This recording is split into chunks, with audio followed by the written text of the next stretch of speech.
je ne suis pas chez moi. C'est pas le plus important, on s'en passe. Bref. Aujourd'hui, nous allons faire un cours de coréen sur les objets. C'est comme le cours de japonais que j'ai fait la semaine dernière. C'est-à-dire, je vais prendre 10 objets de la vie de tous les jours que je vais vous donner du coup en vocabulaire. Mais là, du coup, c'est en coréen. Du coup, j'ai mes 10 mots. C'est parti. Le premier mot, du coup, ça va être la table.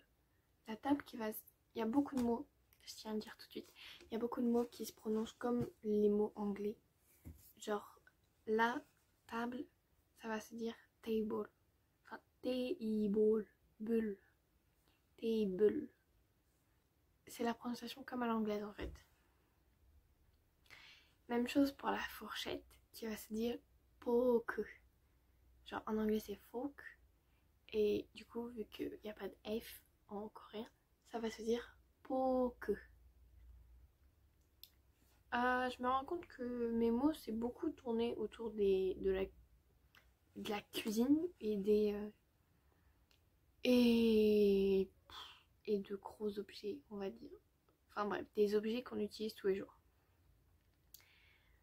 Pour la chaise, une chaise, ça va se dire ouija.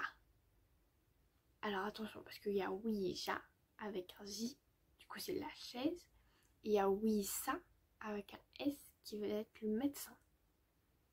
Il n'y a que ça qui change entre les deux mots et du coup il faut faire attention. Ensuite pour le couteau, ça va être kal. Kal. K-A-L. La cuillère, on reste clairement dans les trucs de la table.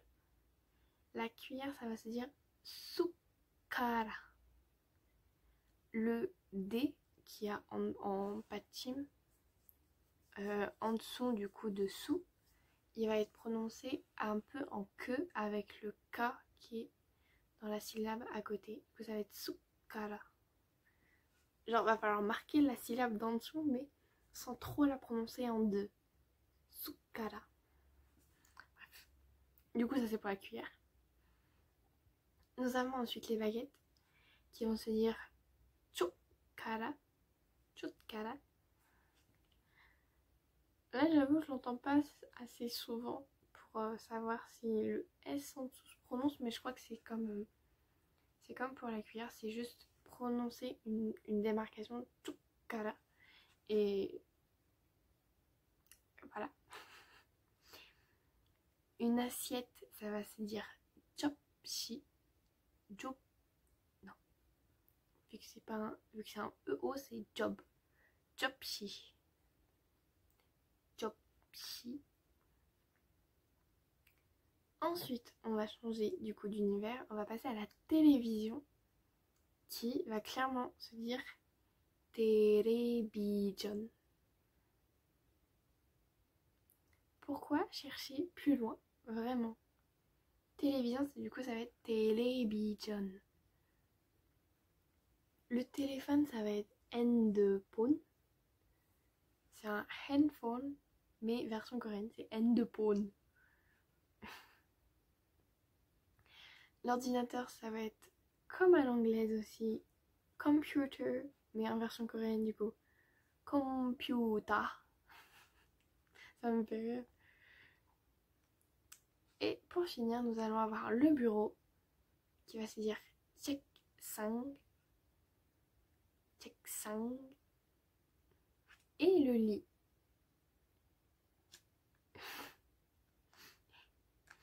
Alors le truc c'est que j'ai écrit kabang comme mot et qu'à côté j'ai mis lit parce que je cherchais mon dernier mot et j'hésitais entre sac et lit. Et du coup j'ai mis le mot coréen de sac, mais j'ai mis la traduction, j'écris lit à côté. Du coup vous aurez les deux. Du coup kabang c'est un sac, kabang, kabang avec le ng en dessous. Et du coup le lit c'est 침대. 침대. Et du coup voilà. Merci du coup d'avoir suivi ce petit cours très rapide de coréen. je reprends doucement les cours de coréen parce que du coup je suis en niveau 3 maintenant à l'université de coréen du coup. Et, et on apprend beaucoup de vocabulaire, mais surtout beaucoup de grammaire que même moi j'ai du mal à assimiler. Du coup j'essaye d'abord de finir le niveau 2 et de vous, du coup, vous familiariser avec la grammaire et tout ça avant de vous faire des cours type niveau 3 du coup. Du coup on avance doucement mais sûrement. Sur ce, je vous fais plein de gros bisous et je vous dis à la semaine prochaine. Ciao!